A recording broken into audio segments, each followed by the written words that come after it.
Hello mga kol, welcome back na naman dito sa ating YouTube channel. For today's video mga kol, meron naman tayong bagong product na i-review. So pinadalahan tayo ng 70 Mai. So napaganda nito mga kol. Kung bumili kayo ng sasakyan, before kayo bumili ng mga accessories, bumili kayo ng dashcam para sa inyong safety. Makita natin dito, ito yung ating 17 na Mai dashcam 4K E10S HDR set. So ito yung pinadala sa atin. Tapos meron na siyang kasamang hardware kit. Ang kagandahan nito mga kol, 24/7 surveillance para sa inyong sasakyan. Kahit nakapatay yung makina, nagre-record pa rin yung ating dashcam. Kung makadetect siya ng movement, is automatic magre-record yung ating dashcam. So, yan, yung kabitan natin ito is yung ating Suzuki Jimny 5 doors. Tingnan natin kung ano yung laman nito.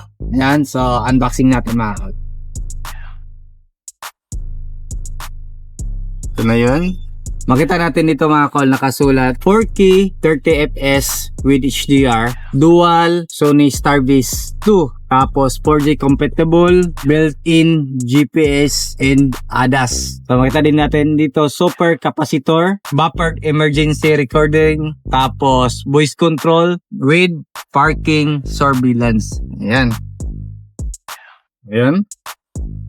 So, may kasama na nito. Ayan, para idikit natin sa windshield. Meron siyang double-sided 3M. Yung kanyang manual. Napakagamit nito mga dashcam mga ko, lalo na pag nagbabiyahe kayo. May biglang bumangga sa inyo, masisilip natin. Kahit gaano natin kaingat. Pero may mga driver talaga na abusado or mga taong abusado. So, at least may record tayo. Ito yung camera. So makita natin dito, meron siyang mga button. Ito yung kanyang display monitor. Napakaliit lang. Ayan. Then ito yung camera, reverse camera. So ito yung wire papunta dun sa bumper kung saan natin ikabit yung ating dashcam. Meron na siyang kit dito kung saan natin ilapat. Ito, o ganun lang. Ayan, diba?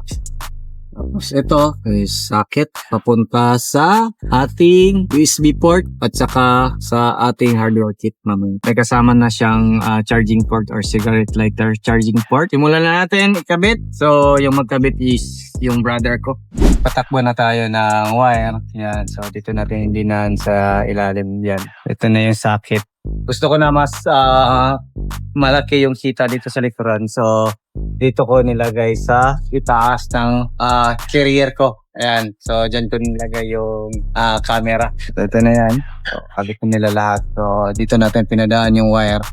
So for today's video mga kol, welcome back naman sa ating YouTube channel. This is our second day. So kahapon gabi na kasi install na natin yung ating 70 Mai E10S dito sa ating Suzuki Jimny. So yung gagawin natin ngayon, install natin yung app. Then ngayon kinalibrate natin yung ADAS dito sa ating cellphone. Ayan. ADAS, enable ADAS. Ayan. Lahat ng i-install natin.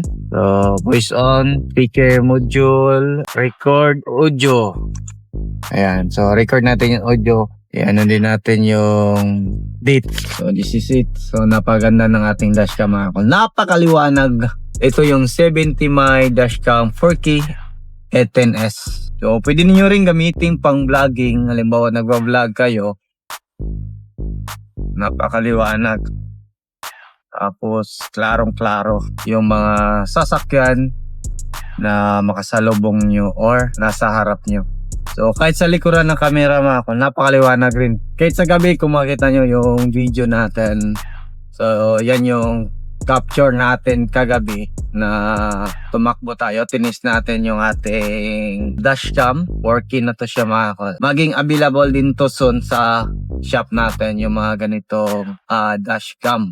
Ang kagandahan nito mga kol is 24/7 parking surveillance. Kahit nakapatay yung makina nyo is marirecord itong ating dashcam. Halimbawa merong magnanakaw dyan kung ano yung kukunin sa sasakyan nyo, makaka-capture niyan dito sa ating dashcam. Klarong-klaro yung plaka.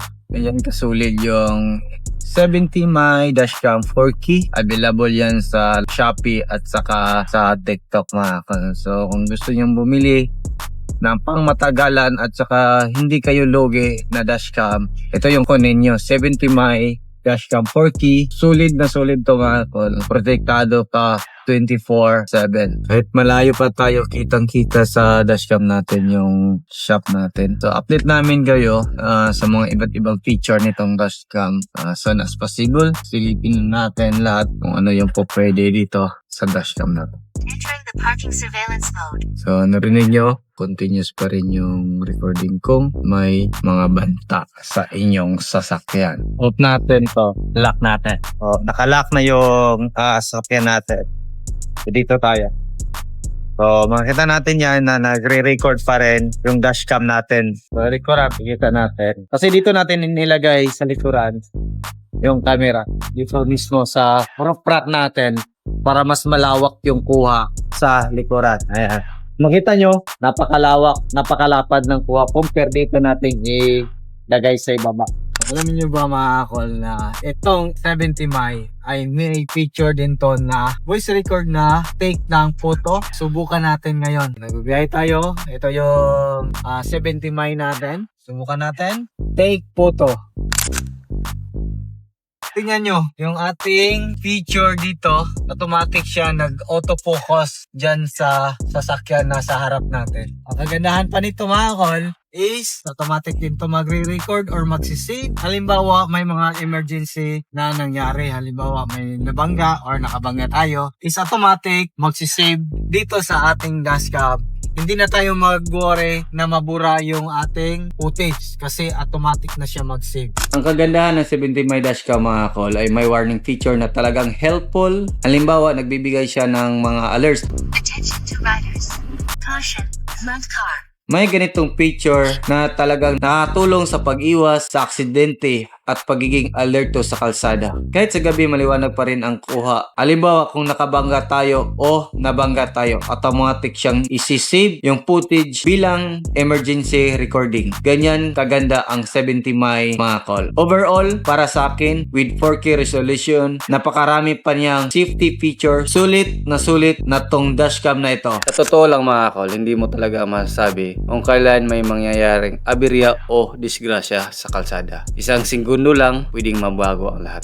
Ang problema pa nito, kapag wala kang malinaw na ebidensya, mahirap ipagtanggol ang sarili mo, lalo na pag malabo ang kuha. Buti na lang merong 70 mi Star Visto 4K A810S. Isa pa sa talagang nagustuhan ko dito, pwede mo siyang i-connect sa 4G kit. Ibig sabihin kahit nasaan ka, mamomonitor mo yung sasakyan mo anytime. Kahit nakapark lang siya, makikita mo kung anong nangyari in real time. Kaya para sa akin, isa to sa pinakasolid na safety feature na meron ang 70 mi A810S.